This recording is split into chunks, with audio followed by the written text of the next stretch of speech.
Ever been around someone and thought, do you even know me? I'm Heather. And I'm Alyssa. I'm an unlicensed therapist. And I'm a professional overthinker. This is our podcast. So, Okay. Alyssa, Yes, Heather. did you know that our friendship Yeah, is secure? I do know that. Yeah. It's pretty Yes. nice, huh? It's very nice, actually. And did you know that it's part of an attachment style? I did not. Yeah. I actually did, and I'm just saying that. I know. I know. And did you know that there's different attachment styles? Oh, what? Yeah. Oh my god. It's brand new information. Wow. Yeah. So can you tell me about these attachments? Oh, I sure Oh can. my God. Absolutely. Oh my god. So, yeah, we'll just get into it. There is 4. Mm-hmm. Count them. Count them. 1, 2, 3, 4. 1, 2, 3, 4. Attachment styles. Yes. Okay.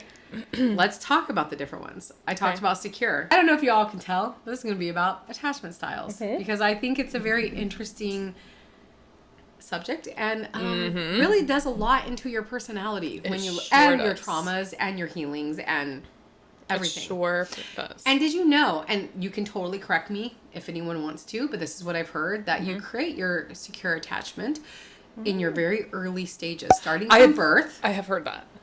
and going through your childhood. Yep. That's the pivotal time Yeah. that's being created. Yeah, So, I can't remember the exact age, but it's a very young age up until when you like are those really important moments of creating like your Yep. how you're gonna attach. It's crazy. So there's 4 different kinds, 4 different types of attachment. So as I said, we have secure, which, you know, I feel is definitely me and I you agree. in our friendship. So I'm just going to give wait. I think it's crazy how you can be a certain attachment style, right? But then like with different people, you can bring out different styles. That is actually true. Yeah, that's Because actually quite true. I feel like I'm pretty even across the board with some people, but I would say, But there's triggering events. oh, that's it. That's Yes. 100% it. Yeah. Yes. So you could be a very securely attached person. Yeah. That's usually how you function. And then you get into a relationship or a friendship or something, and they will bring out the different attachments that you didn't know was in there. Yeah. But that still makes you considered somewhat, like, pretty typically secure. Okay. We're going to get to kind of like what you're talking about. Okay. I would just thought I would start by just running through what each attachment is, attachment style, just a few bullet points on like how that is, and then we Okay. can discuss from there. Yes. Okay. So first is the secure attachment. That is the attachment everybody Wants to be. is Or trying thinks- to reach to be, Thinks they are. thinks they are. So basically, the core belief with a secure attachment is I'm lovable and others are trustworthy. Okay. And it's interesting because I have quite a bit of that where I'm like, okay, I'm lovable. There's sometimes I'm like, no one likes Nobody me. loves me. Nobody loves me. This develops from, constant loving and responsive caregiving. So when Okay. you're in a loving household that's responsive, caring, All your needs are met. They're basically giving you that security, right? So in relationships, this would be comfortable with intimacy and independence. So both. Okay. You're good with being independent and you're good with intimacy. Okay. Oh. Yeah. I'm only gonna be independent. Can communicate needs openly and listen to others, which I think that in our relationship, we very much have that. They're trusting, supportive, and emotionally available. Yes. Yeah. So that's pretty much the core things about security. That's the mecca of attachment styles. So everybody thinks they are, wants to be, whatever. Yeah. And then you have anxious attachment or AKA preoccupied attachment. I didn't know it was called preoccupied. Yeah, it is. This one, core beliefs are I'm not enough and others might leave me. Okay. Develop from inconsistent caregiving, sometimes nurturing, sometimes neglectful. Okay. In relationships, craves closeness and fears abandonment. I mean, fears it. May come off as needy, clingy, or overly sensitive. Overanalyzes, seeks constant reassurance. And then we have avoidant attachment, aka dismissive avoidant. Core beliefs, I can only rely on myself because others will disappoint. I'm not laughing for any reason. In relationships, values independence over intimacy. struggles to express emotions or connect deeply. Well, see, that's the thing. I can connect very We're gonna deep. get there. We're gonna get there. Okay. Okay. May withdrawal or shut down when things get too emotional. Oh boy. Yeah. So here we go, okay? Now we have the last one, which is fearful avoidant attachment. Okay. I think AKA disorganized. This is me. I heard that is actually the least common one. That's So funny. yay us. Oh! Core beliefs, I want love, but I don't feel safe with it. Oh my god. Yeah. Mm-hmm. Yep. Develop from chaotic, abusive, or traumatic caregiving, neglect, abuse, or severe inconsistency. And oh boy. You got I have that in spades. Mm-hmm. In relationships, desires closeness, but fears being hurt. Yep. Yes. Can be unpredictable, pushing people away and then pulling them in. Yes. Often experiences inner conflict between wanting connection and fearing it. Okay, I feel that for Yes. sure. Yes. For sure. Yeah. Mm-hmm. So I was going to go kind of more in depth. We can talk about, I was going to go more in depth. We can kind of talk about them a little bit, but I was going to talk about like each attachment in romantic relationships and versus friendships. Mm-hmm. And then paths to healing. I just got some little tad bit of information. Yeah. I really like want to talk about the fact that like so few people, like I feel like when you listen to those, you can easily be like, fuck, that's me. That's me. That's me. I did that. Yeah. I do that, you know? I do be doing that. But they do say that like you can have a little bit of everything, which typically is kind of in the disorganized, but like you can, like people will come in your life and they bring out different part. Yes. 100%. Yeah. So like again with you, I'm very secure.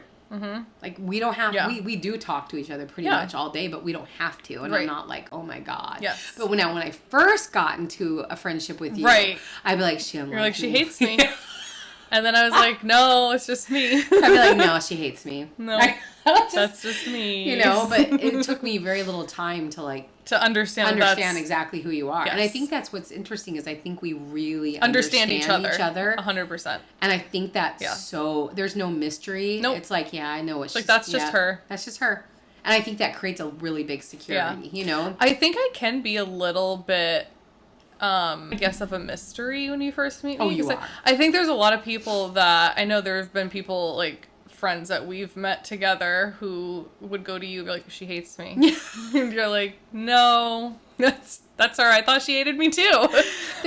My friend Diana, she literally was like, I thought you were like so scary when I first met you. That's so crazy to me because even though like, and I think it's just because I have been hurt by friends. So like, I don't think it necessarily is how you came off to me. Mm-hmm. It was just like, that's what I do in the beginning of my friendships. I'm like, cause I think wording I got as a kid and, you know, I'm like, oh, I'm too much.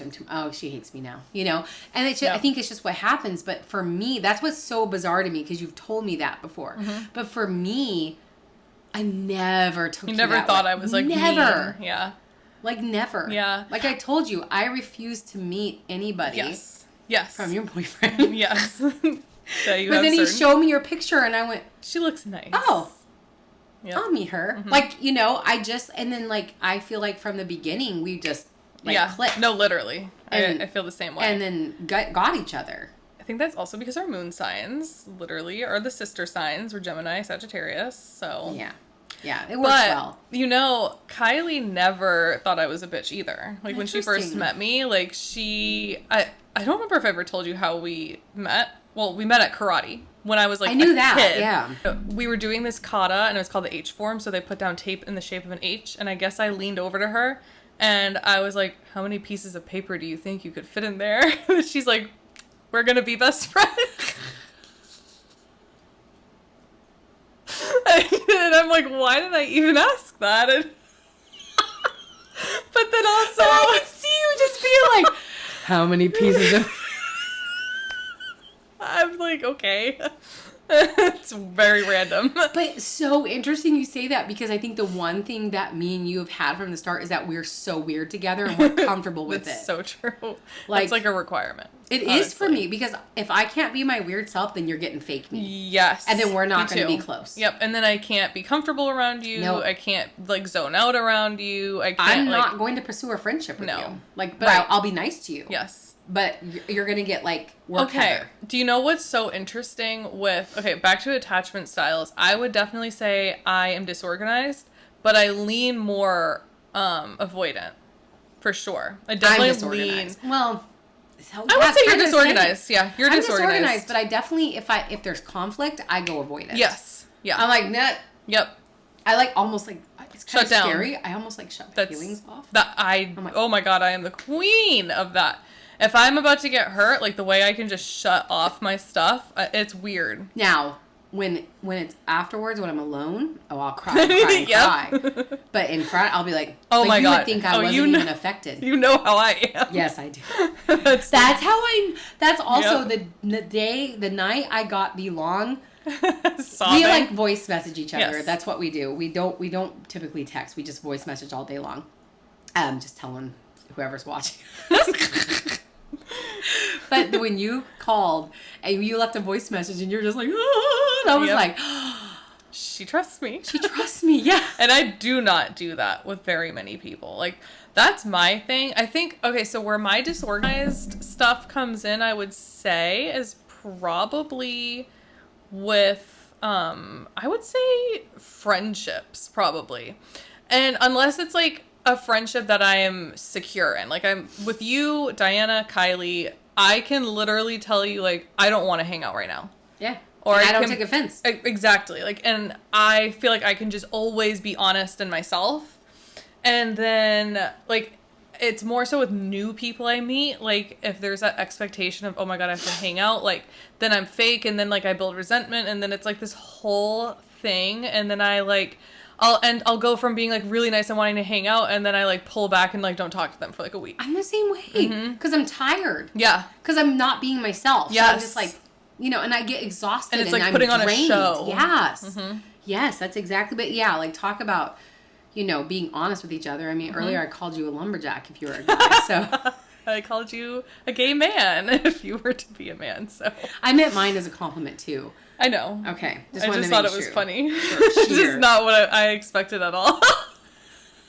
It's like so random. We were exchanging questions about like we were saying like she just basically said to me, Heather, if you were a guy, I think you'd be a gay man, like a great like one Yeah. of the like Like a sassy gay man. gay man, and I was like, yeah, I would totally. Yeah. But then she said, What kind of man would I be? I And then said she goes, she literally looks at me and goes, lumberjack. Like she's thought of this before.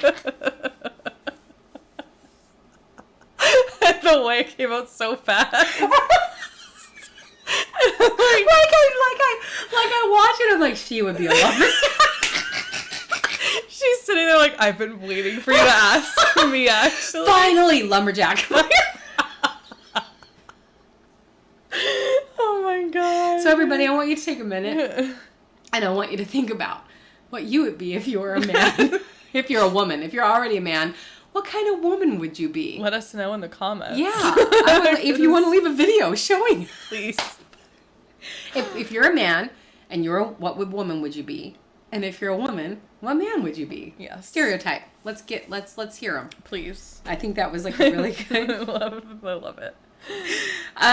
But yeah, I like getting back into like the different attachments. Like as far as secure attachment, you know, a couple of big things in romantic relationships, and I really think friendships are. I'm such a big fan of the fact that I feel like friendships should be handled just like romantic relationships. Because I feel like a lot of people have these mindsets that they can just come and go as like Yes. like all they're just my friends. But Yes. for me, when I Yes. let you in my life, like Yep. if I feel like I've heard people saying that they get couples therapy for their friendship, and I freaking love Yeah, that. I think that's really because amazing. I think so many people are like, oh, we can't make this work, and they just Right. leave because they're friends, and they're Yes. like, oh well, And they don't see it as like something you need to work on. worthwhile. Yeah. Yeah. I agree with that. I think any kind of relationship needs work. Yes. Like across the board. But if you And I think like at last resort, then, you know, like when you've tried shit, then, you know, maybe that's one thing. But like okay, I'm going to bring this back, not back, but my dad. You know how I cut him out? For anybody watching. Sorry, all I could think is Frankenstein. I have cut, my mom said he looks like Frankenstein. Why you talking about your dad? I'm going to take a bite of this brownie. So, I was listening because I do think that I am so here for cutting someone out that is very toxic, very abusive. I think that that's a very good thing. However, I do think we've kind of swung the pendulum a little the other way. You know what I mean? And I was listening to this therapist talk about this. And now again, I think that there's reasons to do it. Like with my dad, I feel like I'm justified, but like after hearing that, it made me question myself. Like, did I do the right thing? Like, did I? But I'm like, no. Like, I know. Like, I feel like I've never felt so at peace with a decision. She was just saying how like a lot of people just cut people out, no explanation. And I was like, I gave a lot of explanation with my father. I feel like I gave him a lot of times. I gave him 30 years. And he doesn't, and he never would listen to you. No. He would just continue, and he wasn't, I think there's a balance when someone is seeking out to heal themselves or to be better. Like, let's say they're toxic, right? Yes. And they're putting a lot of toxicity into your life. Yes. If they're wanting to change and they're working on themselves, but yet it still slips in sometimes. Yes. But I feel like we all have a right to have a boundary. I think there's so many things out there that like people don't think they have a right to say no. Yeah. When they're family, especially. Oh my God, family's such a, like, I am not the person to be like, oh my God, but that's your family. Don't cut them out. Like, I will probably be on the opposite end of the spectrum with that one. Because sometimes, like, every one of my friends has had things with family. Like, one type of family member or another. And I am a big proponent of if it is not serving you, if it is causing you more pain than joy, then to me, you know? And your circumstance with your dad. I didn't update you, so I guess I'll do the update on the pod with the situation that my dad did. So I'll give a little backstory, but over a year ago now, I cut my dad out of my life. I'll just give the short version. He was not in my life really. Like, my parents got divorced when I was 6. And then I would get to see him, I believe it was like every other weekend, if that. There was a lot of times he would not pick me up. He was late. He didn't, like, when I was there, he would be, like, bringing me around, like, my girlfriends to, like, entertain me. And he would just be watching stuff, you know, like, not really there. And then it got to a point where I remember, like, having, like, plans with him, and he would just never show up as a kid. Like, and that's pretty, like, so I'd always get my hopes up, and I'd get really excited to hang out with my dad, and then, like, he would just never come. And it was just really upsetting. So then when I got a little older, like, I remember every single birthday up until I was like 18, my mom would always invite him. He was always invited, and he came to one. See? And so then as an adult, I decided, you know, like, I'm not going to see him as much. And then, like, there was a period of time where we weren't talking that much, and then we kind of reconnected. I tried again to have a relationship. Still didn't work. There was, again, as an adult, going back to, we're going to set up these dates to hang out. And I would be waiting an hour. Never. He wouldn't answer his phone, even though we had, like... So no regard for you. Yes. And then I would drive back home, which I was 30 minutes away at the time. And as I'm getting off my exit, he would call me, be like, I'm here. And I'm like, why couldn't you have texted me, called me, like, when I... No respect, no regard for you. So, like, it put me back into that place of feeling like a kid again, and, like, disappointed, and, like, getting my hopes up just to, like, be disappointed. And I'm not doing that, you know? No. So that's why I cut him out of my life. I have a half sister also. We have different moms, same dad. And she cut him out years ago. And she's 10 years younger than me, so she's very with it, honestly. But my dad, this is something that really pisses me off. He refers to me as his good daughter, and that sends me into oblivion because my sister is the most amazing person, and she's just very blunt. And by good daughter, I think he means non-problematic, Non-confrontational. non-confrontational, Yeah. doesn't talk There back. goes the avoidant coming in, because Yeah. that's, you just avoided. 100%. Yeah, you just avoided the... 100%. So that always pissed me off. But yeah, so she has him out of her life as well. Well, my dad has not been taking that his good daughter is not talking to him now, because I think that sends more of a point to him probably, and probably makes him have to self-reflect. The catalyst to this was I wanted therapy with him. On my birthday, we got in a huge, like, it was just a huge thing, and he asked me what I wanted, and I ended up telling him and being honest. I broke down everything, how I felt very awkward around him. I don't know him, all of this stuff. And I told him, I was like, I would like therapy with you. And in response, I got, I don't think we need therapy. We need to see each other more. Okay. And I'm like, that would be the goal of I just therapy. said I want to be comfortable around you. Yes. And Yeah. No. And then after me explaining myself again, then he was like, okay, yeah, we can do therapy. And then it just never happened.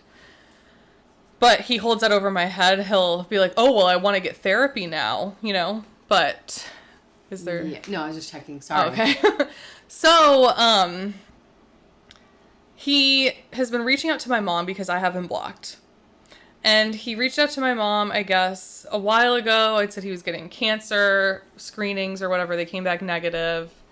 And so then last week, he gives my mom a voicemail and says, hey, says his name. He's like, I still haven't heard from Alyssa. I would like her. I want to talk to her. Call me back, please. I'm dying. And then hangs up. Okay.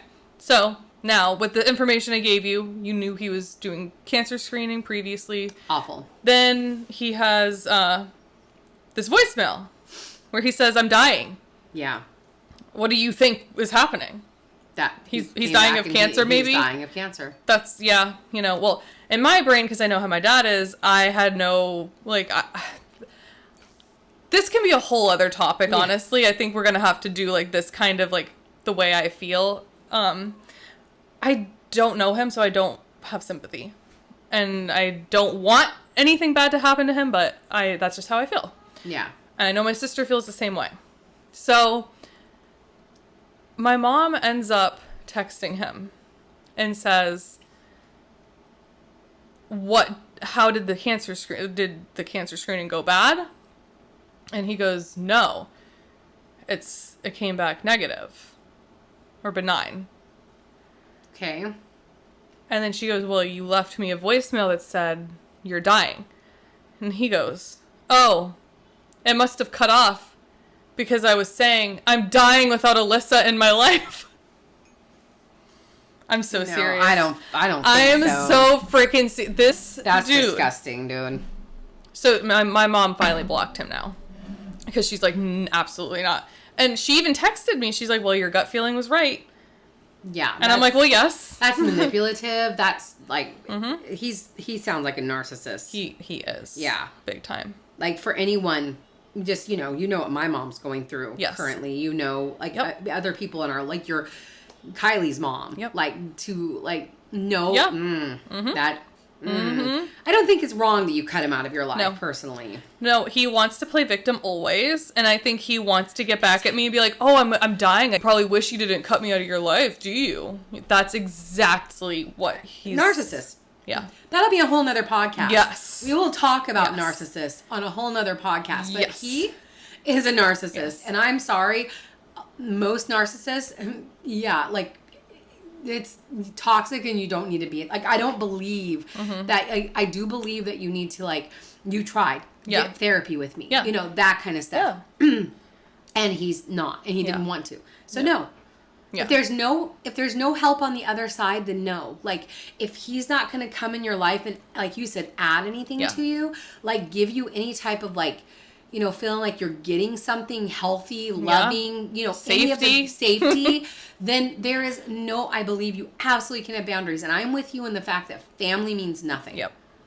And the fact that, like, just because you have the name family and you share my blood does not mean I have to let you in my life. And you know my stories with my family. So Well, I kind of think, I look at it like, how would you, and the way I put this to my mom, and I think it finally kind of set in with her, she always has, like, not blamed me, but I think a part of her thought I was kind of probably a little heartless when I heard this thing and then still didn't care. But I told her, I was like, you would not want me to be dating a man who always gets my hopes up. Yep. Oh, I'm going to pick you up at this time. Oh, and then never shows up. So why would I have why just because he's my father should I allow it? His interactions had nothing to do with you and everything to do with him. 100%. So the fact that he did not have a moment and say, oh, my kid from the time you're little is going to be sad, and didn't even think to like call or let you know, like everything was about him. Yeah. It's not about you. His quote unquote love is not about you. Yeah. It's about how it's making him feel. Or how people view him. Yes. If he looks like a good dad, because that was a big thing when I was a little kid. Narcissist. Narcissist. Yep. Another conversation. Yeah, That's sorry disgusting. for the side tangent, but I needed to add that. When I hear like that stuff, I get so... I couldn't believe... I mean, I could believe it because that's exactly what I thought he was doing, but to get the confirmation, I'm like, oh my God.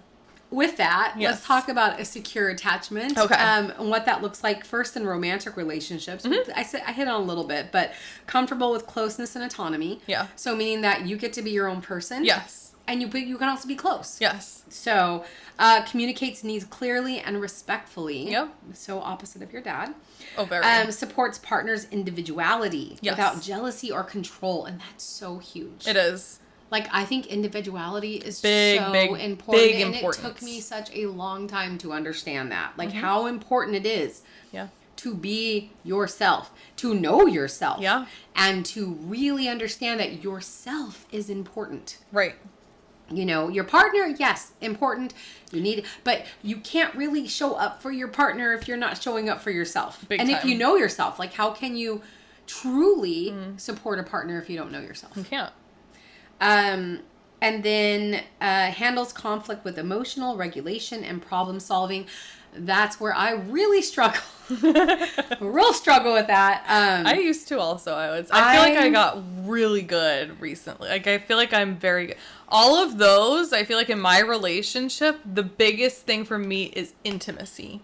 But there's a whole other subset of why with that one. I mean, massive fear of the way that things are in this world currently, and the fear of... I think intimacy can be many things. It doesn't have to just be sex. But I know. It's not just sex. Yeah, it's but cuddling, I have closeness. never been that. What's so crazy is, did you know with us brushing each other's hair, because we that's intimate. Yeah.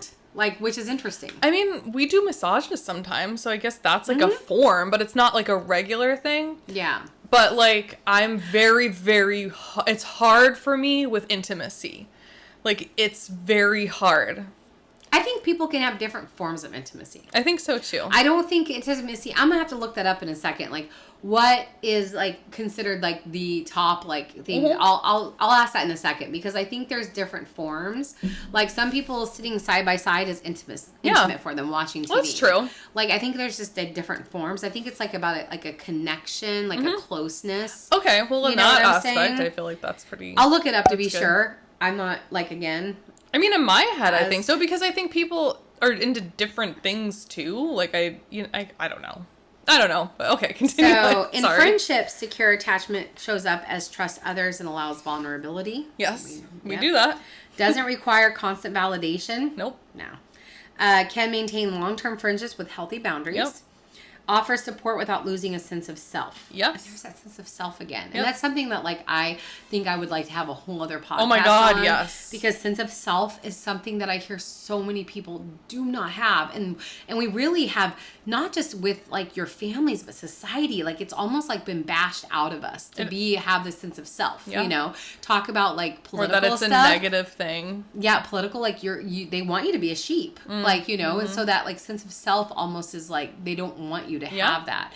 And if you think about it, people that have like a lot of individuality are considered weirdos, are considered dangerous. Like are, you know, a lot of people that have individuality are neurodivergent. Yeah. And but again, they're being labeled, you know, of having these, because I read this whole thing about, like, we were kind of saying it earlier, but if people with ADD, ADHD, and people with like neurodivergent, like, if they were just to be accepted as a norm, how different things would be ran. There is something else I read that talks about the fact that they're the people that have stayed closer to their roots and they have not changed. I so can like see that. basically, you know, when society changes, like people change with it. That the people that are neurodivergent and ADHD have actually not changed from beginning roots. Okay. So, which was really interesting. That's interesting. Yeah, like for ADHD, take that, right? It's always hunting and gathering. Yeah. You're always like doing. Yeah. You got to do. Your brain never Yeah. stops. So that goes really quite back to like how it would have been primitive, like how it would have been for you. Would have been constantly gathering, constantly hunting. Your brain would not just be like I have chill. heard that. I have heard that how we kind of have things so simple now that we've almost created a whole subset of other problems, and it's more mental for us now because we don't have as much that we have to physically do. That's exactly right. Yeah. And that's why I think they say a lot of people that do work with their hands or are out doing things typically, I mean, are more settled. Yeah. They have like a balance in themselves. Yeah. But what does that look like? I'm always on that like devil's advocate. What does balance in oneself look like? Right. I think it's different for everybody. Yeah, you know? I was just gonna say. Because for me, like I kept going on this thing where I was like, I have to fix the fact that I don't like to sit. Like I can't like chill for a long period of time. Mm-hmm. Like I'll watch TV, but then I have to do something or I need to get up, right? And I was constantly like, why can't I? I need to sit in this. I need to sit in this. I need to sit in this. And it's like, at some point I'm like, what if that's just me? Like I just have to do something. Like my brain's like, okay, you need to do it. Like, so I was doing this whole like path of like sitting in the boredom, sitting in the feeling of like where I get like almost down when I'm down too long. Like if I'm just chilling. Yeah.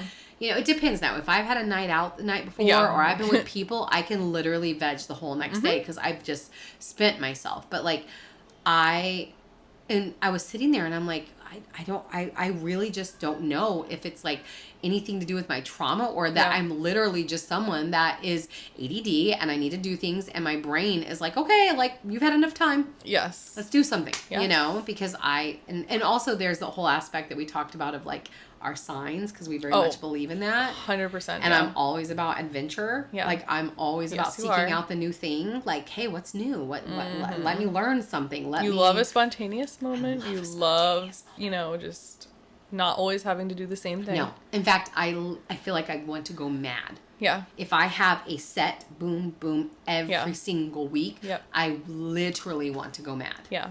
See, I think it's kind of crazy because I know that I've always heard, like I've heard that I think some people probably have traumas to work through and maybe that's the reason why they might be a certain way. But I also kind of think that there are people that are just like that. Like what you're saying, like you can't, and we need that. You know what? Every different type of person serves a different type of thing in this world that we all share. Yeah. And so like they're all important and everybody needs their own form of like what they do. And okay, this is so crazy to me. So I'm going to find the name of this book. But I have a friend who is reading a book on codependency. And codependency is what it sounds like, you know, you are codependent on a person. But did you know it is not just that? It could also be, so like I have I'll use other friends that I have that are a couple. The one guy is very, to me, and he's never been diagnosed, but it appears to me, and I am not a psychologist, okay? It appears to me that he has agoraphobia. He doesn't leave. Like, he will not leave, does not leave. Yeah. And then the girlfriend is starting this year, wants to be able to go out and start doing things because it's been like a decade of them just being in. Oh, I was and so crazy. Codependency could also be his problem that he has. If it is affecting someone else, then that is a codependency. Also, it's like an addiction. Like an addiction is it's a codependency, obviously, you know. Absolutely. If it is like affecting other people around you, that is a type of codependency. It is. And I was like, I never looked at it that way, even though it's so kind of obvious when you like hear it. But like you always think like, oh, they're just codependent, they just can't be alone. But it's so far beyond that. It's anything. Well, I had that thing where I thought I couldn't be alone, and I can. I Yeah. realize I totally You can. be chill and be alone. It's that I like talking to people. I like Yeah. energies. I like, having that around me. So I don't prefer it like Right. all the time. But there is Yes. times, like I realize when I drive and people call me crazy for it, I don't listen to music. And they think, that is when I literally think. You just, yeah. I think Okay. the whole car ride. I'll just, unless I have like a book, I'll listen to my book Yeah. on audio, or if there's like a podcast. But I still have to turn it off because I that's my time. That's because I'm doing crazy. something. Wow. That Yeah. I'm able to just to go in Yep. and just think the whole way. Okay. I just have big thinking sessions That's as I'm cool. driving. Yeah, but like. So I absolutely can, because that was another thing I was doing. Like, I need to sit and being alone. But I'm someone who likes connection and talking Yeah. and energy. I love. Well, that's different how energy. you get your energy. It is. Probably. So, Yeah. And I love different people's opinions. And even though Yeah. sometimes I'm real strong with my opinions, Yeah. I like listening to other people's, and I like to Yes. hear their, like, again, it's about learning things that are new. absolutely. And that's like, I thrive on that. Yeah. I'm like, teach me. I think for me, what's important, because me, I'm the queen of like every side possible. For me, I realized I don't want to just hear people's opinion, their opinions, yes, but not just like their thought. I need a logical reason why. Like, if you have a differing opinion than me, that is completely fine. And I think, honestly, that this is a piece of advice that every single person should kind of hear. I think if you're going to have a differing opinion from somebody, or... I know where this is going, and I so agree, but go right ahead. You need to have a logical reason why and be able to explain it. You can't just be like, because this. Because, and just repeat the same thing over and over and over, because you're never going to be able to have an intellectual conversation or change someone's mind. You need to have a reason why you think the way you think, to me. No, Okay, I agree. this is my opinion. I agree. You can't just say because. Yeah. Like it's funny though, because like I tend to like, if I tend to say most things with a lot of confidence, like when I do, like, and so I'll just spout something off, like blah, blah, blah, but I say it with such confidence. Yes. We're like, okay, that's it. Yeah. But then even I will be like, And then you're like, I need to check and that. I'm like, oh wait, I don't know if that's right. And I'll like think Yeah. about it, but then I had to get better at like Yes. feeling offended if people like were looking up what I was Yes. saying, and I was like, yeah. rude, but then I'm like, yeah, like you should. you You should should. look it up. You should do that. I Yes. do it. I'm Yes. like, I'm gonna like, even when I run across like TikToks or YouTube, Yes. I'm like, I'm gonna look that up because I don't know if that's true. 100%. And oh my God, I wish people would freaking do that, because there's so many people that don't. So much false information There's out there. so much. So much. Like, it's crazy. And I have to, because of AI too. Oh my God. I fact check everything. And I'm a big fan of AI. So Yeah. it's not me sitting here being like, oh, we're never going to get rid of Yeah. AI. Like, I love it. But I still fact check the shit out of stuff, because, like, it's insane what it does. I'm just going to put it out there for anybody. Barron Trump was not on that show, America's Got Talent. That He is did not insane. sing a song about Jesus. That is insanity that there's people that believe that. Also, I just thought of something. Back to thinking, like what I was saying, where I need a logical explanation, that caused a lot of friction as a child. Oh, When I'm a sure it parent wants to tell you something. The parent And then I'm should- like... there should be an element of respect between a parent I and agree. a child. And I think that that's like now, but like, I'm sure it was back in the 90s too, but like, I don't think it's as much as it is now. But like, I'm sure I was a pain in the freaking ass. But like, honestly, I'm glad I was, because like, I feel like you should. I feel like. But I mean, back when I was raised, it was like your parents told you what to do. You didn't get to question shit. You know what my mom would say, and she's not like this now, but she used to tell me, do as I say, not as I do. Yep. No. No. No. No. No. And I need to know why. Why? Why can I not do this? What happens if I do that? Like, Or just do it because I'm your your parent. Yeah, And yeah. you have to do it. It's like, that's not, I'm sorry. oh my God, that's I'm another sorry. thing my this dad. is like a whole nother. No, I'm sorry. This is another thing my It's all dad.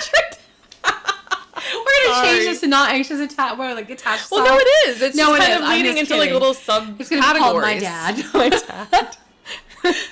But he would say this even up to this day, like until I blocked him. He would say that well, you wouldn't be here if it wasn't for me. No.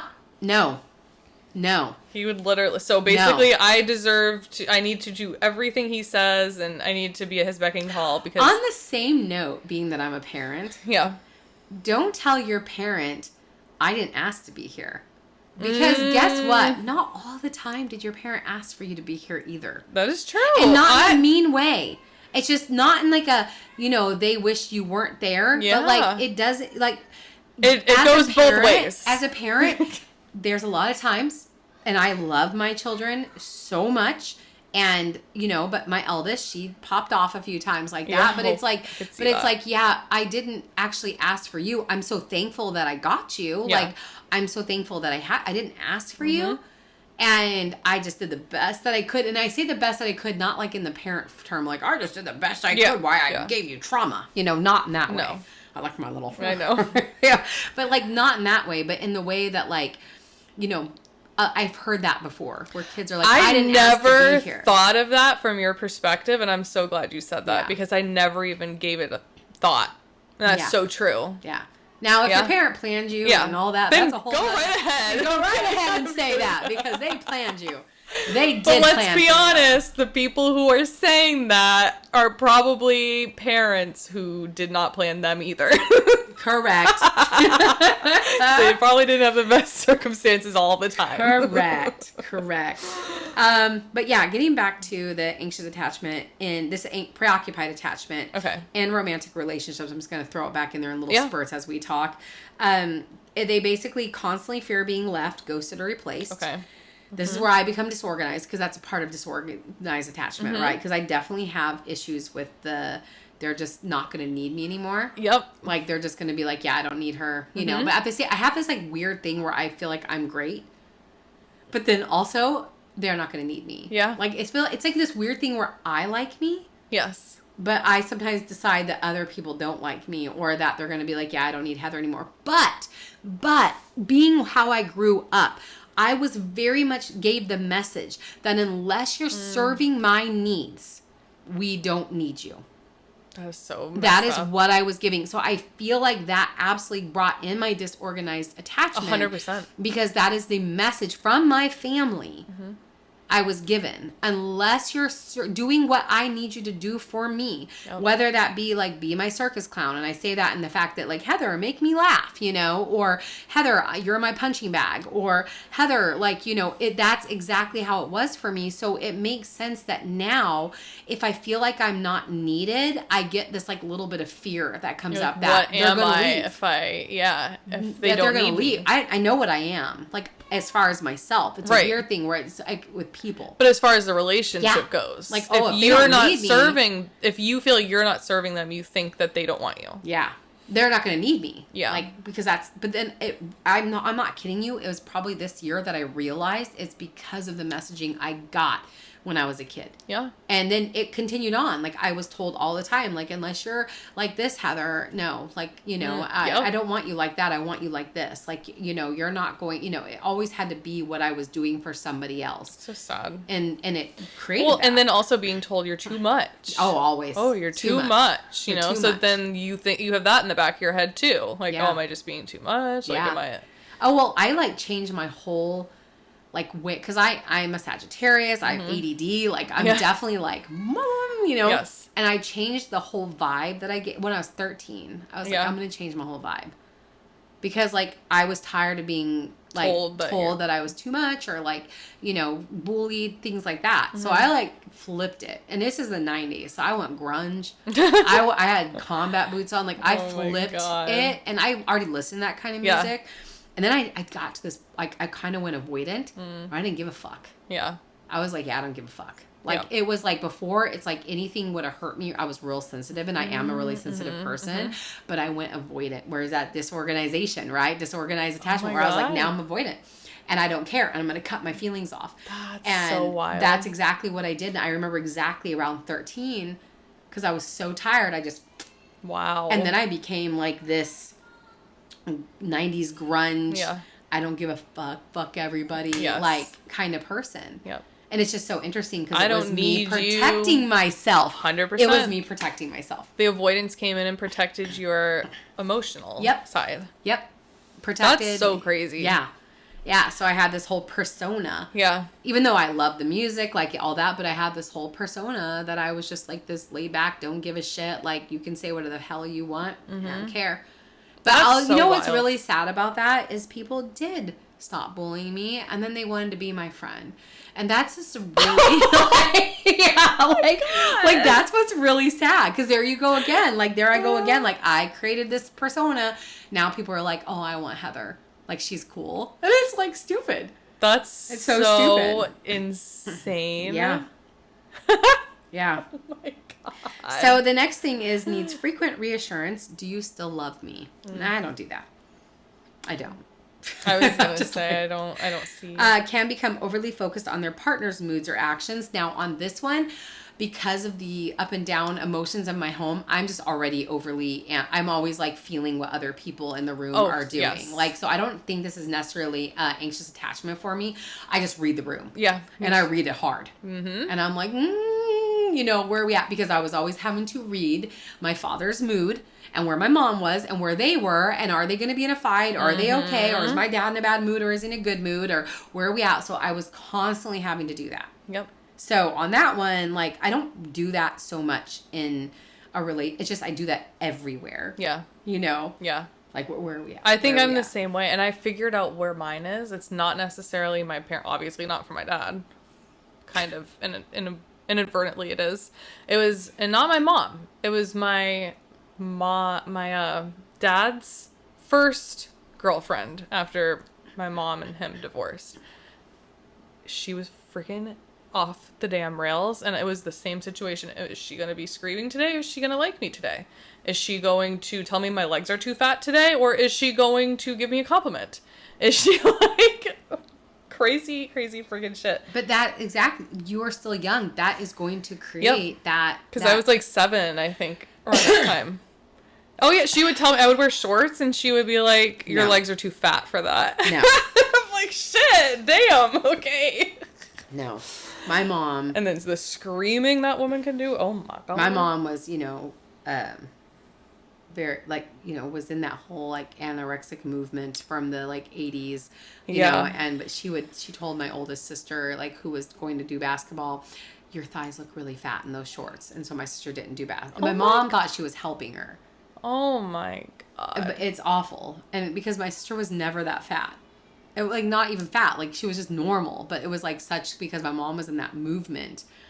You know, Twiggy, all that kind of stuff. Like, she, in that movement of, like, weight was everything. I told you. My mom came to me, and I've already by this point had many boyfriends. Mm-hmm. She says, Heather, unless you lose some weight, you're never going to get married. And I was like, oh yeah? Okay. It's like, okay. And I had guys like chasing me. Yeah. And I'm like, okay. Okay. Thanks, Mom. Cool. Thank you. But the fact that like, and I say that, and the fact that it was that movement, I don't give her an excuse. It's not cool. No. It's not cool to do that to your kid. Weight is not, you know, yes, you need to be healthy, but weight is not a factor. And if weight's a factor, if someone's going to love you, then get the fuck out. Yeah.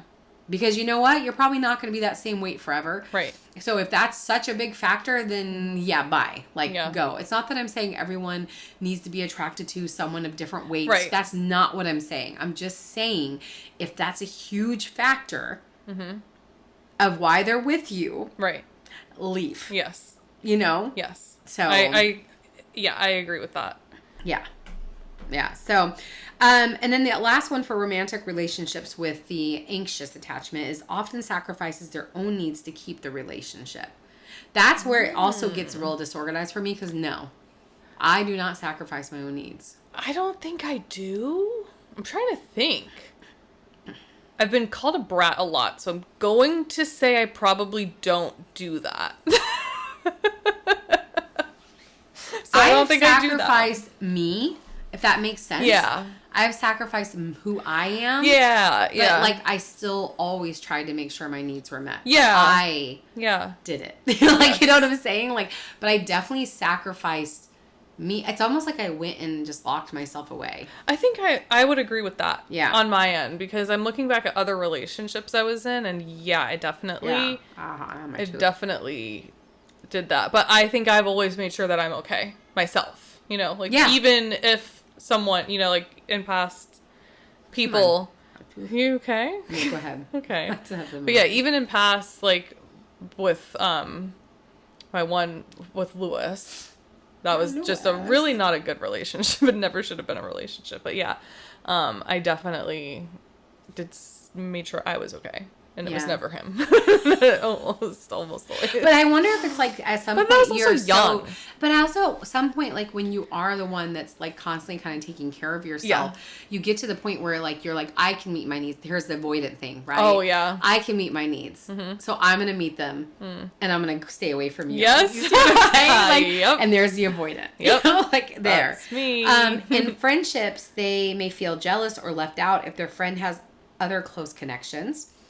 And that's another thing. That's how I know we're secure. I don't. I was gonna say I never have had that with any of my friendships. So I talk about you and Kylie being close. I love it. Yes. I love Kylie. Yeah. I think it's great. Like I don't have issues with that. Yeah. Takes things personally and may fear rejection. So I think that one must be on the extreme level because everyone doesn't want rejected. Like everyone has some fear of rejection. Yeah. And could take things personally. But I think they're saying like everything. Like to the extreme. Yeah. Craves closeness, but might be too much emotionally for some. So the person's too much. This is where I'm confused because I don't know if I crave closeness. I don't think I crave it. They crave it. Yeah, I don't think I crave it. And I'm talking, and they create situations to create closeness. Oh, so yeah, like, and to create reassurance. I don't. Like one thing I read is that someone with anxious attachment will create an argument to have the makeup to then get close, to have talks because those talks feel really close to them. And so they'll literally create this loop of having an argument to then get into good talks and really talk to each other and really talk about feelings because they can't like go to someone and just ask for, here's how I'm feeling, let's talk about feelings. You know what? I think that, in a way, I think that could be kind of, well, I wouldn't say now, but I would say in the past, I would say Andrew was probably that way. Where, because remember I would tell you all the time, I feel like he would self-sabotage things. Yeah. Because he's so used to, like, relationships where they fight and I'm not a fighter. That's actually maybe a little different because that is also has to do with, like, the trauma in relationships. Yeah. And so when you have that trauma and you're used to that chaos, that if things go calm, they don't feel comfortable and they want to create chaos. So it could be a little of both. Yeah. But that's more like if you're in those kind of, like, relationships. Yeah. When things are chill or you're even keel, it doesn't feel, they don't even know it. Yeah. It doesn't feel right. Yeah. And so they purposely create things to create the chaos. Yes. So that's, I think, more of what Andrew was doing. Yeah, I can see that. I want to talk about path to healing with anxious attachment. I want to put these out there just because I think, like, it's good. Mm-hmm. So some key things to do, and again, you can really research, or we could even maybe try to find people like therapists or that can come on the show and talk about these things, is to work on self-worth. So with anxious attachment, self-worth is very connected as far as like the person typically doesn't have a very good sense of self-worth. They don't like themselves. Mm-hmm. Realize love isn't earned by overgiving. 100%. I definitely felt that I had to be like, I had to overgive and I needed to earn someone's love because again, that's what it was when I was a child. Mm-hmm. I didn't just get love. Yeah. I had to earn it. Mm-hmm. You know? Can I add to that one? On the flip side, as an avoidant person, and you weren't this way with me, but I know, like, I know other people who have done this, that to an anxious person, or not anxious, to an avoidant person is the worst nightmare because I'm like, now I have to give them this. Now, oh my God, if I don't, like, it freaks you the freaking hell out. Actually, we'll talk about the fact of how bad a anxious attachment and a avoidant together. But also, did you know that an avoidant can create a secure attachment into an anxious attachment if they're with an avoidant? An anxious can with an avoidant. If a secure person goes into a relationship with an avoidant person, it can actually turn that secure attachment into an anxious. I believe that 100%. Because an avoidant, it's really sad.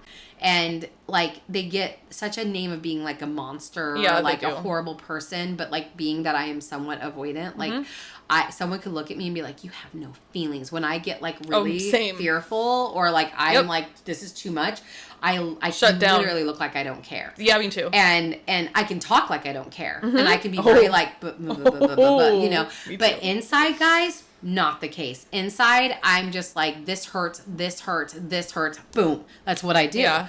You know. So it's not like we don't have any feelings. Right. It's just like we're like, no, this hurts. Yeah. Don't want to feel it. Yeah. You know. And it Or makes I just me want to really- get alone so I can feel my feelings. Yes, exactly, exactly. So the other thing is inner child work. So somatic healing for abandonment wounds. I've always wanted to do somatic healing. I want to do the one with like somatic Like healing, the dancing thing, yes, yeah. or where they have the person that's like, I don't know what they do, but they're like doing this chant and they're like bring your back and then they pound your back and it literally makes you start crying and like I don't know, it's the weirdest thing. Do you know there was one time I was doing yoga and I started crying? Yep. Literally out of nowhere. It's because your body. Yeah. It's what it is. Isn't that so crazy? Yeah, we actually, me and Liz want to go do candlelight Oh my yoga god, again, I love so- candlelight yoga. Yeah. I want to do it and Liz wants to go. The other one is practice secure communication and tolerate space without panicking. I'm saying these like as labels, but I know it's not as easy as that. Like I know it's not as easy to be like, okay, I'll tolerate space without panicking. Like this is going to be like, this is like deeper work that you have to do on each one of these topics, you know. Safe relationships or therapy can help rewire the nervous system towards security. So there it is again, like an anxious attached person, even though it's like they need to rewire themselves, it's like they can never be with an avoidant. Yeah. That would be absolutely detrimental. But That's you going to keep them know- both in going in that same. What's interesting about that is that's almost always what happens. Yep. The anxious is always attracted to the avoidant and Yep. vice versa. Yeah, yeah. So it's really about the anxious attachment, finding someone who is willing to work with them and do the reassuring, and you know, but not into the point of like while they're getting therapy, and you know, and someone that makes them feel safe. You know, is important, but it's also Yes. about the work of oneself. I'm sorry, you cannot look to somebody else to heal you. Big time. You cannot. What did your therapist? Didn't your therapist tell you that she recommends, like, if there's a couple that wants therapy, that she recommends individual therapy? work before you go into couples therapy. And that almost, not always, but a lot of the time, they don't even end up the couples needing. therapy. Yeah, yeah. That's So so she crazy. said that she believes in individual therapy.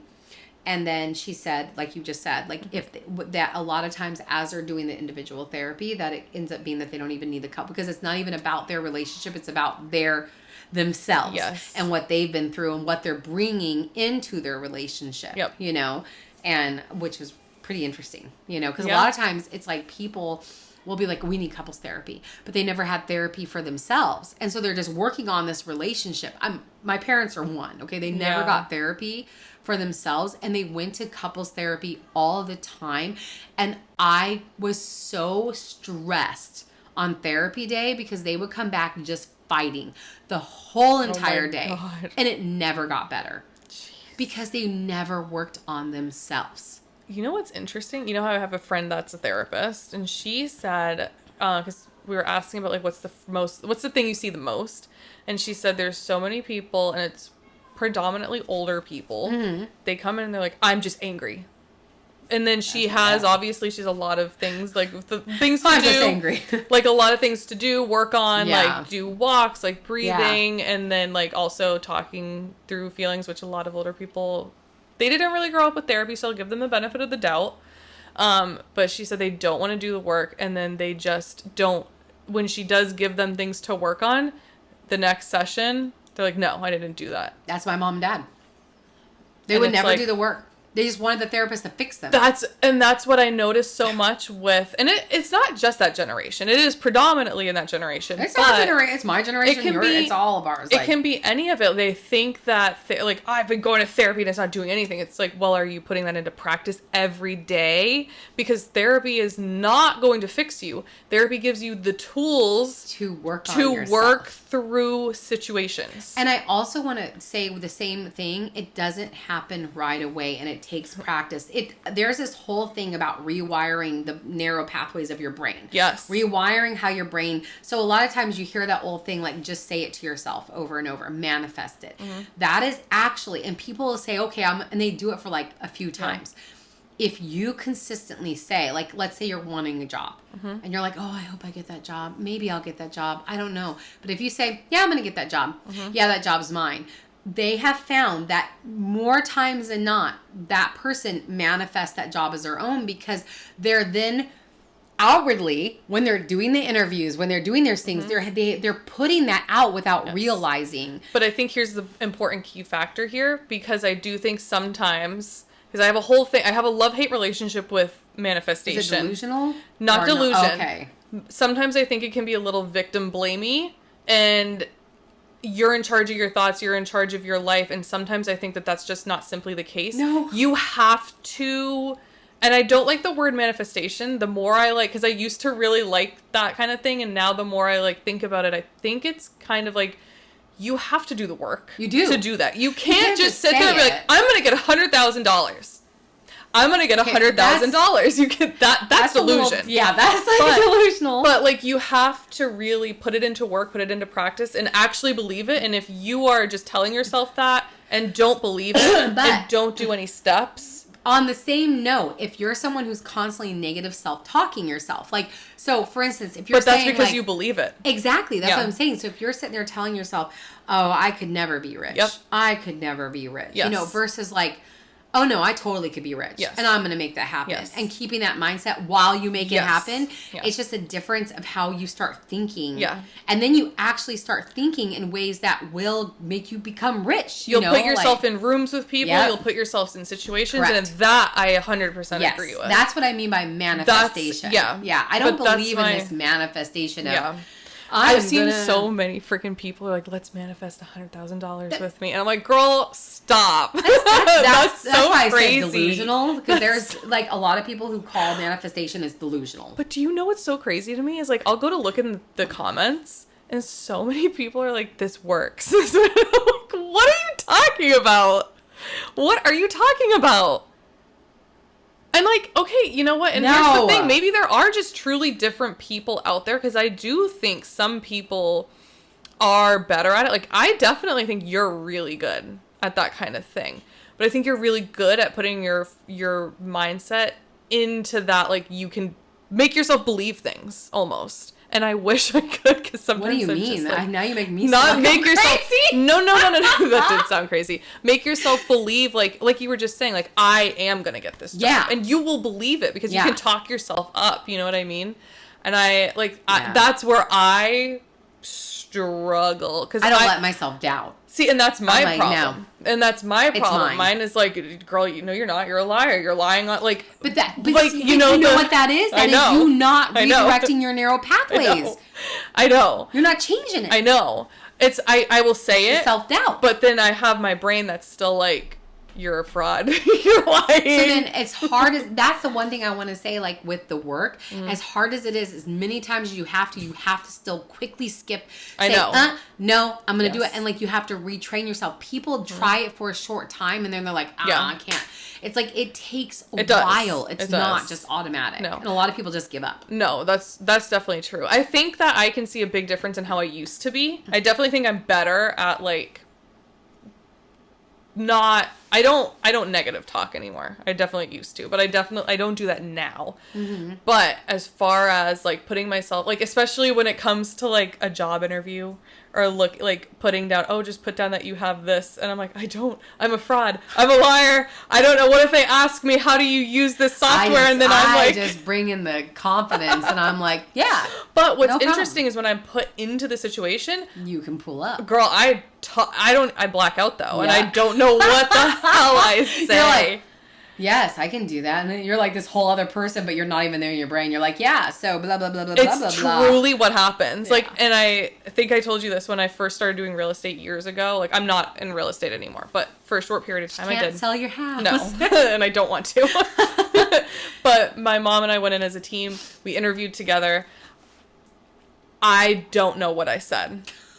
when I interviewed with this broker. I actually can totally picture you because I've seen you in those situations, and you do come off really confident, like you're professional, like you're like, yeah, I got this, like no problem, and it's hilarious and you're not even there. I'm not there. But I will say, when I was interviewing recently, did you do that too? No, like in between me answering a question, I forgot what the question was, and then I was like, that's me. I literally was like, what the fuck is it? And so I just kept talking. You just keep talking. Okay, you're on this topic. You're just gonna keep going with that topic, and I just went with that topic, but I literally forgot what the question was. That's what I would do when I interviewed with the one place that Liz had me interview with. I do not know what I said. And then that woman texted her and said that I was really good. And I'm like, whoa. I can't, she used like this specific word, but I came off really good apparently. And I'm like, yeah, it's crazy. So going on to avoidant attachment, dismissive avoidant. In romantic relationships, they values independence and sees vulnerability as a weakness.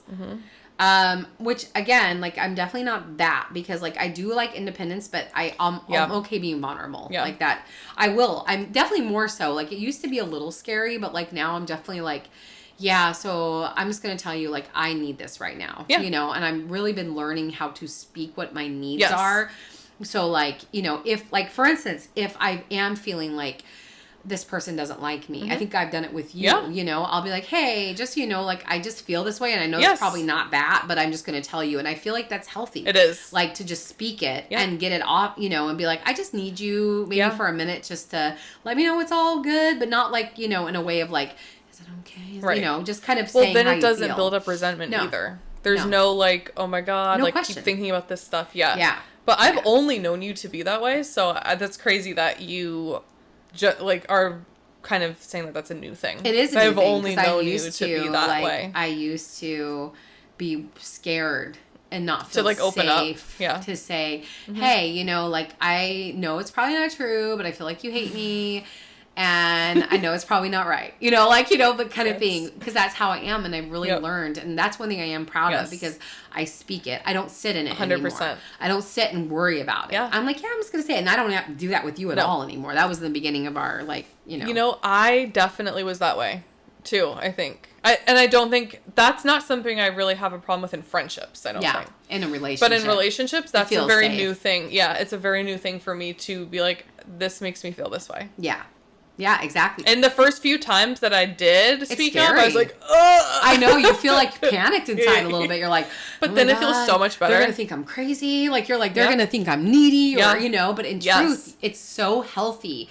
Not in a way of like constantly being like, do you hate me? Okay, you don't hate me? Okay, cool. Do you hate me? Do you still want to be with me? Do you hate me? Like, you know, it's more like if you're having that rising emotion, you can be like, hey.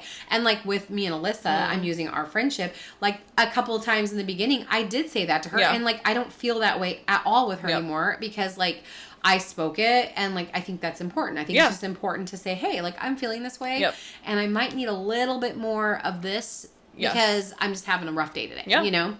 But back to them, they may ghost, shut down, or avoid emotional conversations. Can feel smothered or threatened by closeness.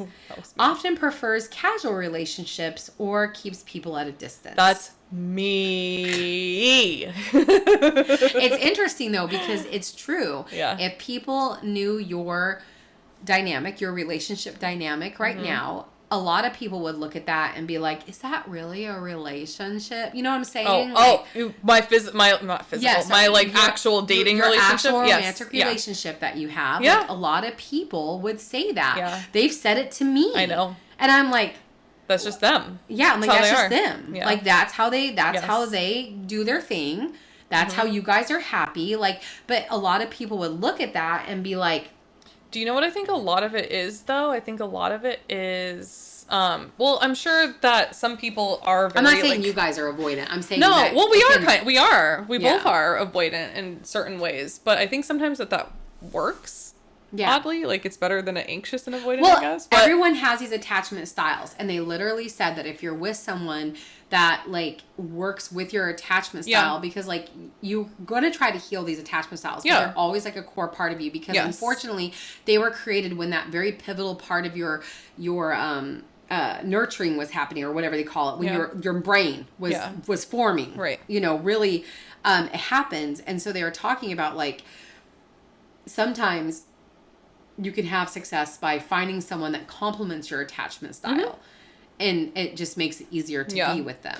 I think with us too, diving into our each individual attachment styles and working through them has worked too, and understanding where, like, if something triggers one of us, like, we can clock it and Yeah. be like, well, this came from that.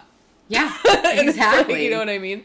But yeah, I think a lot of people looked at how him and I have, like, our dynamic, and they don't. They've said it to me, Yeah. and I'm just like, that's what they do. Yeah. Like, they are Yeah. boyfriend and girlfriend. Yes. Like, are they even boyfriend and girl? Yes.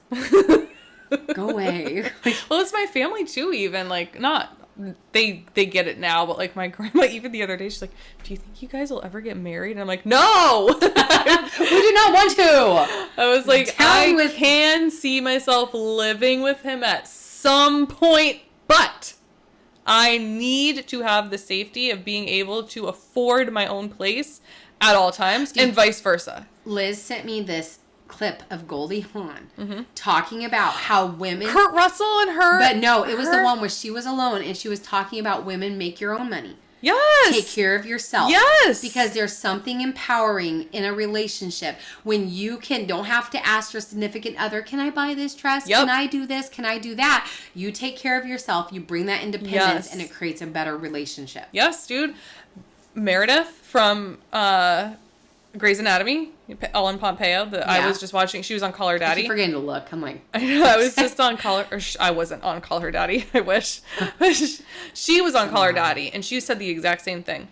She's like, that gives you security and safety and not having to rely on anybody Have else. your independence. 100%. It's so important. But also, Goldie Hawn never... Her and Kurt Russell... They're not married. They're not married. No. In friendships, really fast, for avoidant attachment, they keep friendships surface level, not me. No. I won't have a surface level friend. Me either. Like, I'll have an acquaintance. Like, I'll know you. Like at work or But you're not something. going to be my friend. Yes. We're not going to be surface level. You're not going to be in my circle. Nope.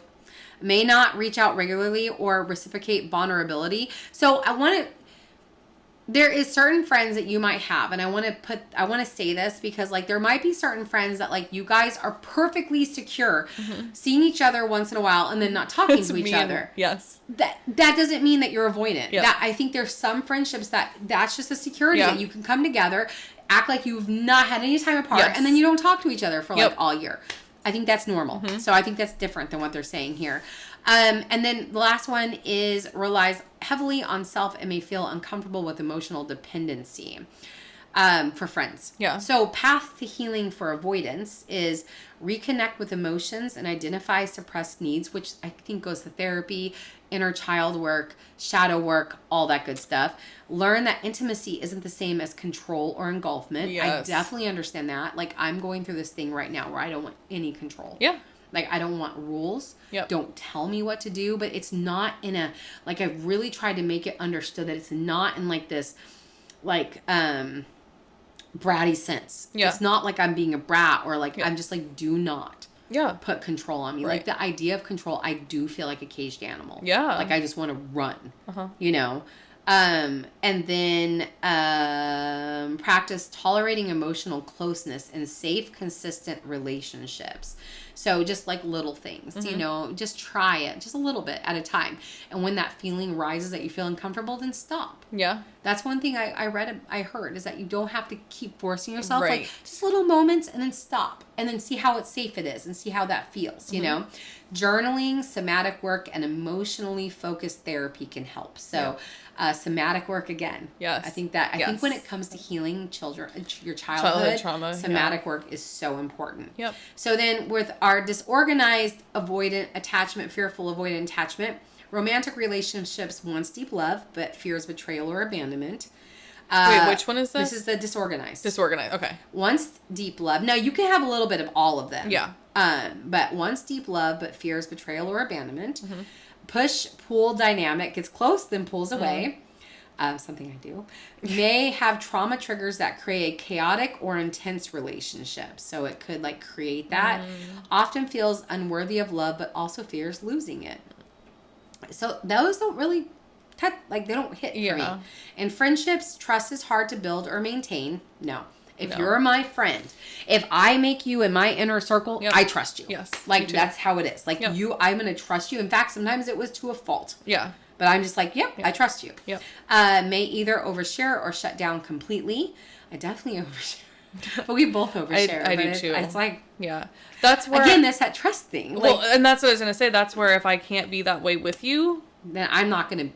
you might as well just be like a coworker to me. You know. Struggles with consistency or emotional regulation in friendships. I just don't. I think friendships, I'm good. Like, I don't think I have that disorder. I definitely think in like family relationships, I'm very much that way. Like, I'm like, maybe I want them in my life. No, go away. But I also have to say, like, I want them in my life, and then I see how crazy they are, and I'm like, what am I doing? No. Yep. You know?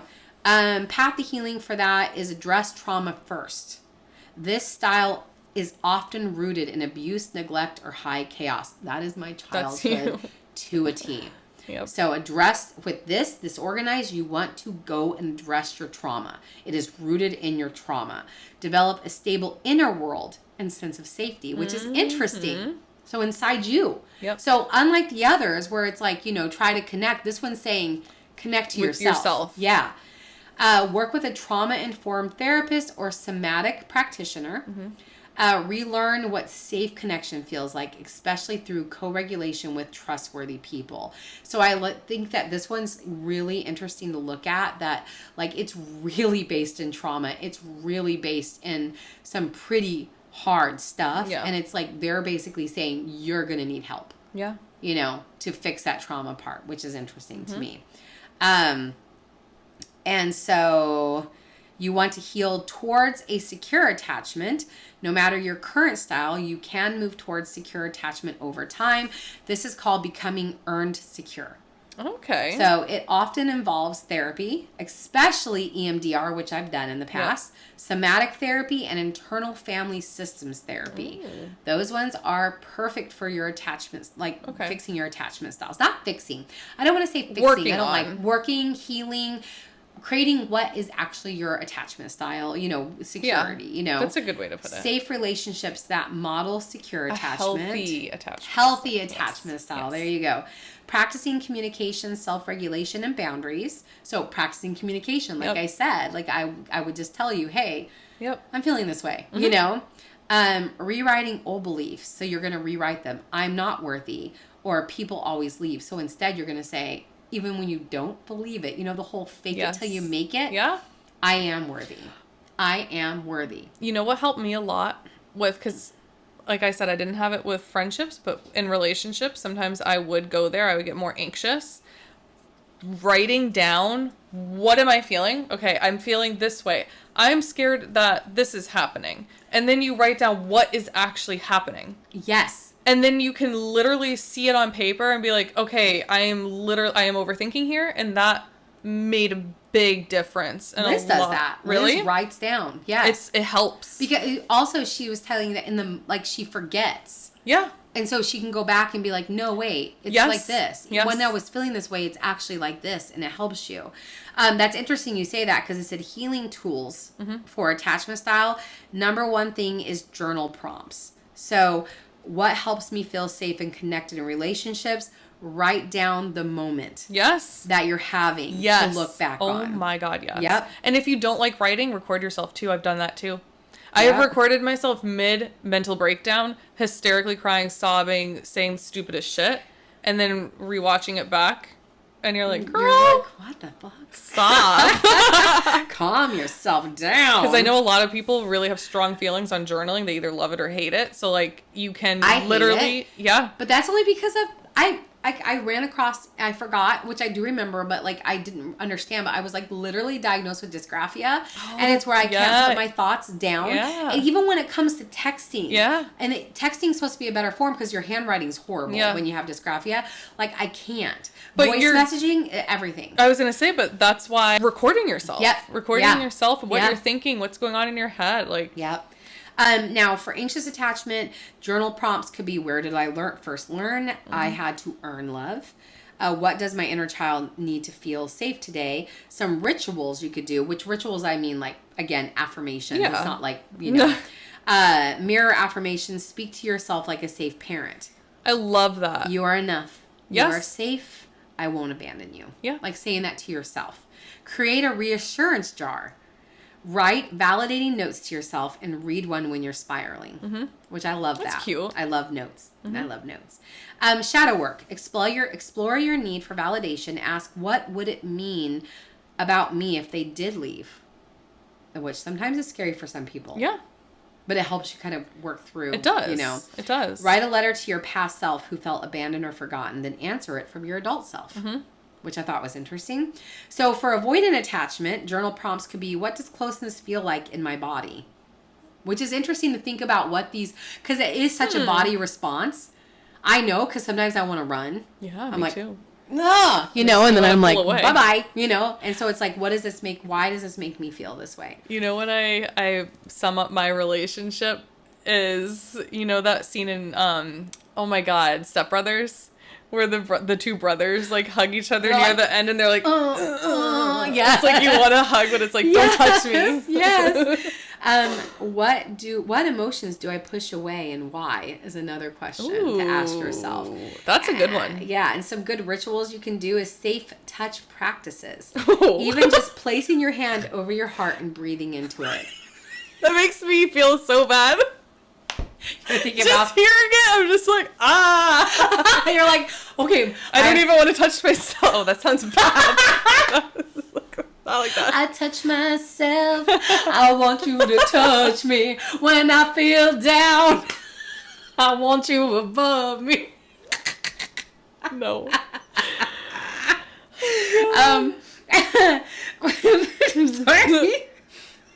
I don't even want to touch myself. So the other one is create a connection altar, object that symbolize emotional safety and trust for you. So you can look upon them and I guess feel safe. I don't know, that one. An object? Yeah. Objects that symbolize emotional safety and trust. I don't know. I don't know. Shadow work. Where did I learn I had to rely only on myself? Do you know I started with shadow work 5 years ago? That's how I got into a whole bunch of this stuff. And then reflect on what scares you about being truly known. Oh, that's good. Oh, those are good questions. That was really dramatic, but yeah, those are good questions. Why Honestly, am I so those are really scared? good. I have one thing to add, and this is back to, I think it was either disorganized or anxious. Did you cover anxious ones yet? I did already. So I think it was for But the I'm going anxious into one. the fearful avoidant one. Okay. Okay, so it was the anxious one then. Again, my friend therapist, she had clients who, this is kind of, I guess they were kind of like avoidant and anxious, but they were really bad at like yelling at each other, screaming, calling each other names, and like, I don't remember what you said in the previous prompt that like made me think of this, but I love this advice. She had them put pictures of themselves as little kids on their like nightstand tables so that when they would see them, they would see them as the little kid them. And would you say those things to a little kid? No. Would you say those things to you, like, as a little kid? No. You know, like, so I always go back. I just love that, like, way of thinking. I like that, too. I do, too. Yeah, it's very good to do that. Like, then I think about what things were said to me as a little kid. I know. Or think of it for you, your kids. Would you ever say that to your children? No. Okay, so, like, don't talk to yourself that way. No. Exactly. It's just all about retraining yourself to think differently. And that starts with self-talk. And everyone hears that. And you're like, yeah, of course. Mm-hmm. And you don't do it. Right. And you're just like, yeah. And you don't do it. Right. And it's like you guys have no idea how much that actually changes things. Yes. So 100%. For fearful avoidant, the journal prompts are, how do I sabotage closeness? And what part of me thinks that keeps me safe? Okay. What's the earliest memory of me feeling unsafe in love? Ooh. I actually did that one. Mine was 3. Oh my God. I don't even remember that. I do. It was when my mom always let weird people in our house. Oh God. And I hid behind the couch because I didn't want her to, she had big red lips and I didn't want her to kiss me. She always wanted to kiss me. And she was, I guess, a little bit mentally disabled or unstable, I should say. And I was hiding behind the couch, and my mom literally pointed, "Oh, Heather's right there." And I felt very unsafe. Like, my mom called me out, and then she moved the couch and, like, came at me with her big red lips. And, like, but I remember feeling, like, really betrayed by my mom. Yeah. Like, as a 3-year-old. I was just like, she just brought the lady to me. Yeah. You know? I was like... Yeah, she made you feel unsafe. Yeah, yeah. So that's interesting. Some rituals is trauma release practices, like shaking, screaming into a pillow, or that's a good EFT tapping. What is that like the... I think it's this. I have to look it up, but I think it's the tapping. Yeah. Write letters never sent to people who harmed you, then burn them. I've actually done that. I have wrote letters and they just get angrier. Yeah. Shadow work is sit with the split self, the one who craves love and the one who fears it. Ask, what do each of you need? Can I hold both without judgment?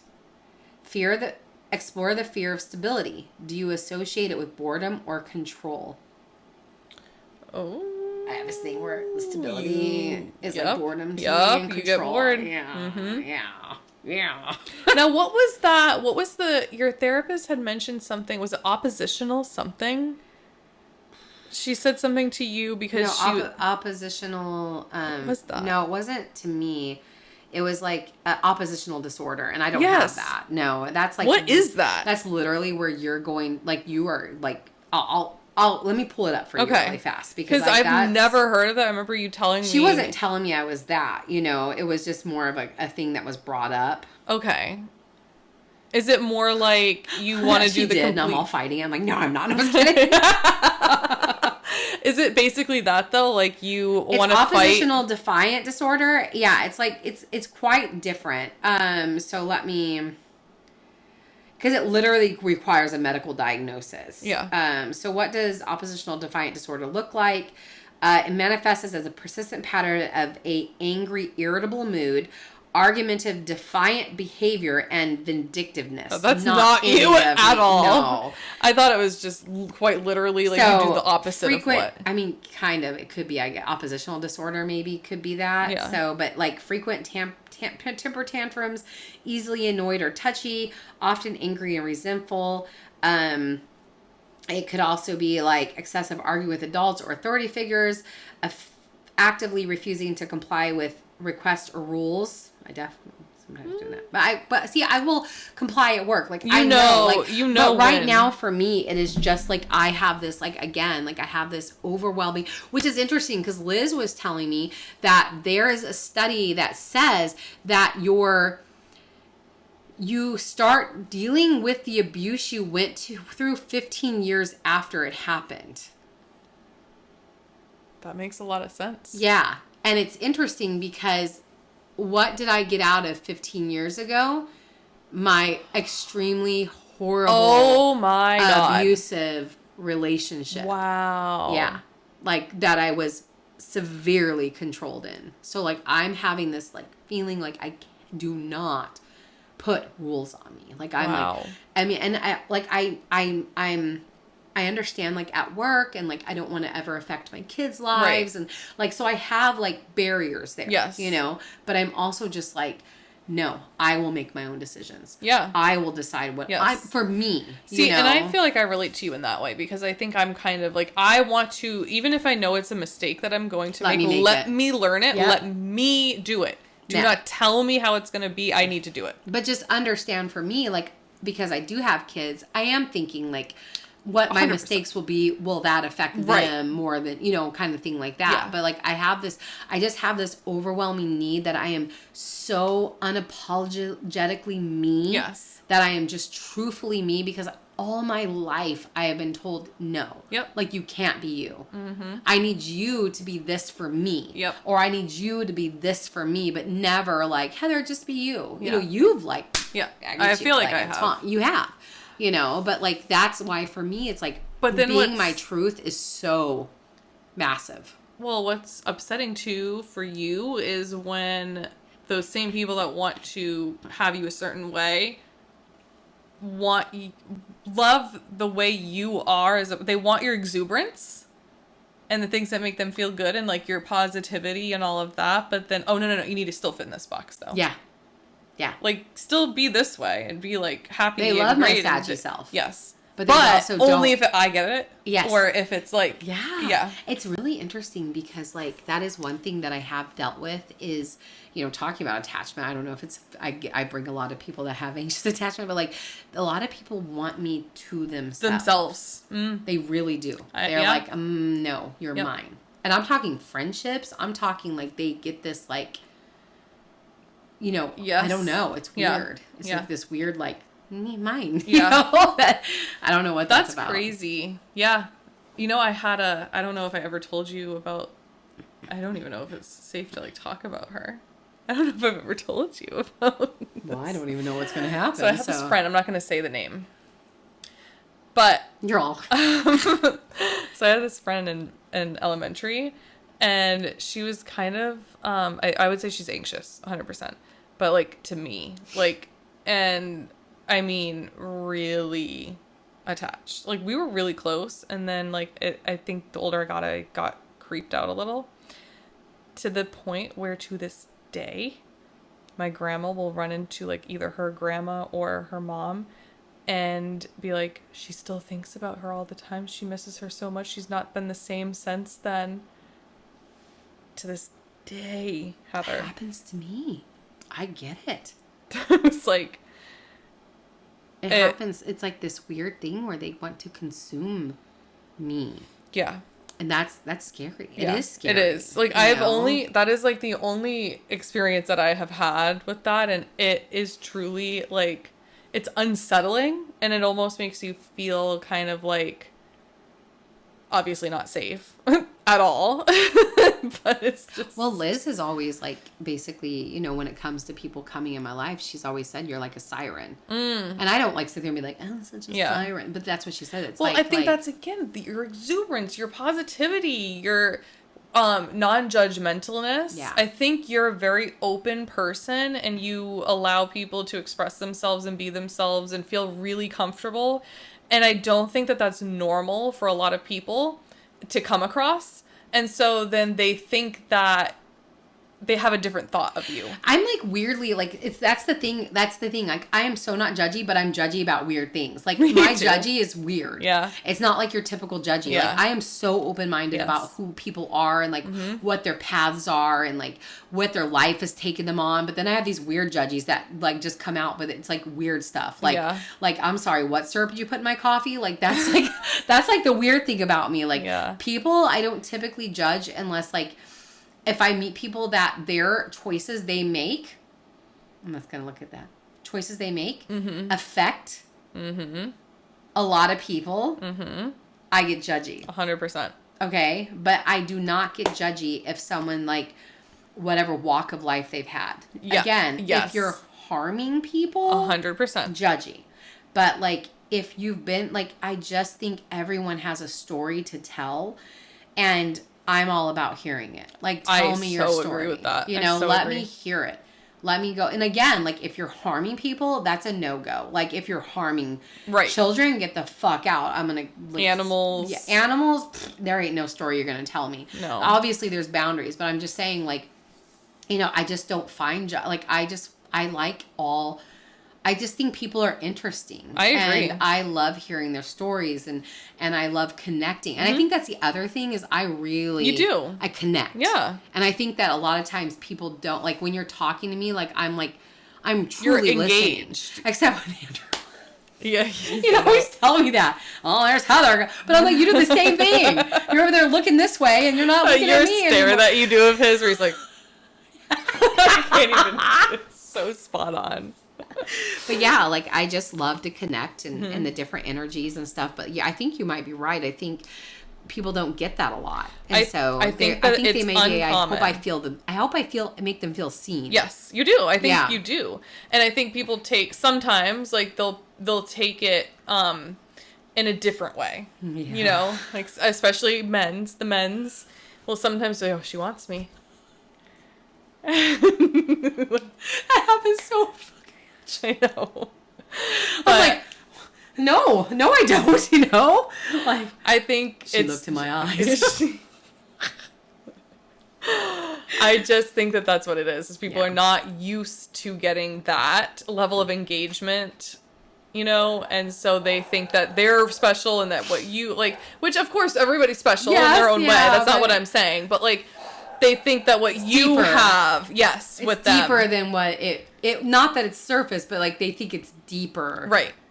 Like that I don't do this with everybody. Or that they think that they're the only person you're that way That's with. what I'm saying. And I think, again, they think that way because they probably are that way themselves, you know? So, like, and maybe that's why I get along with you so well, because I am a very open person, too. Like, I'm very non-judgmental. I will talk to, like, almost anybody. You just don't appear that way for other people. Right. For me, I never And felt that way. I think I am that way.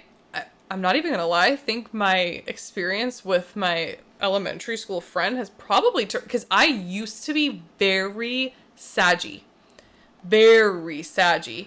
I turned like through middle and high school. I was a night and day difference. You probably would not even recognize me. I know. You would probably not even recognize me, to be completely honest. Like, very different person. And I think I kind of got scared a lot with what it would attract, so I think I've kind of closed off a lot. Yeah, see that's where I'm different. Like, I kind of learned my lesson, but I never closed myself off. Yeah. That's where I'm different. Like, I could get like burned repeatedly. I cannot close myself off. And that's where it's different. And I think about that all the time. But I think it's true to me to be kind of closed off. Yeah. You know what I mean? Like, I don't think that that's the same for you. I think No. you are just I'm truly saying, like... I think about it all the time. Like, why don't you close yourself off? Yeah. I literally can't. I don't think that that's for you. No, I can't. I know. I've tried. I can't do it. I try so hard. And in the end, so far. it doesn't even matter. All right. Yeah, I know. This has been a This has been a really long one, but this is exactly what I want. It's just a lot of conversation and hearing about our own personal journeys and all that good stuff. I promise not all of them will be this long. Maybe they will. I don't know. I think a lot of them probably will be. Yeah.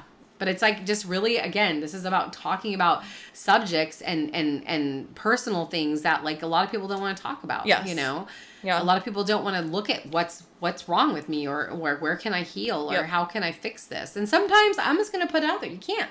Right. Sometimes you can't fix it. Yeah. And it's like, how do you accept that part of yourself? Yeah. Like, how do you work with the part you can't fix? Mm-hmm. How do you live in society or live your life without totally destroying it by working with the part you can't fix? Yeah.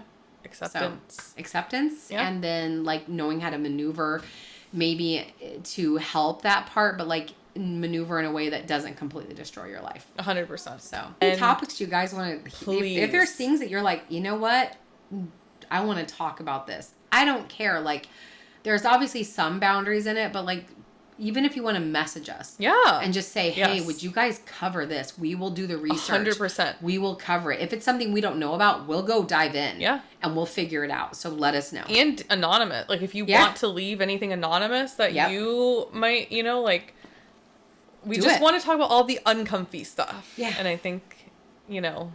And it can go into different things. Like, even if it's like, I have this interest in a kink. If it's not, oh my like, God, yes. I'm all about looking at kinks. Yes. I'm all about that. Like, I'll look at it as long as it's within boundaries. And I was going to say, I think our biggest thing is always going to be as long as you are not harming yourself or others. Children or animals. Right. Those are no-goes. Yeah. Always. Yourself or others. Like, any kind of others. Yeah, any kind of and all others. kind of others. If your decisions are not affecting other people, we can be when we talk open-minded. about harming, we mean actual harming. Because we're not talking about enjoying. We're over-explaining now. Okay. Anyways, just go ahead and leave us a message of things that maybe you guys have always wondered about or you haven't heard any information on, or you're like, hey, I would really love this to be talked about. Like she said, anonymous, leave us a message. Yep. We will dive deep into it and bring you information and our own personal journeys if we have one with it. Yes. So, yeah. And we'll bring people on that have. Heck yeah, we will. You know, I already have journeys. some people that have asked to be on it. So, yes. Yeah. Yay. Okay. Thank you so much for watching. Please remember to like, comment, and subscribe. And we'll see you in the next one. See ya. Bye.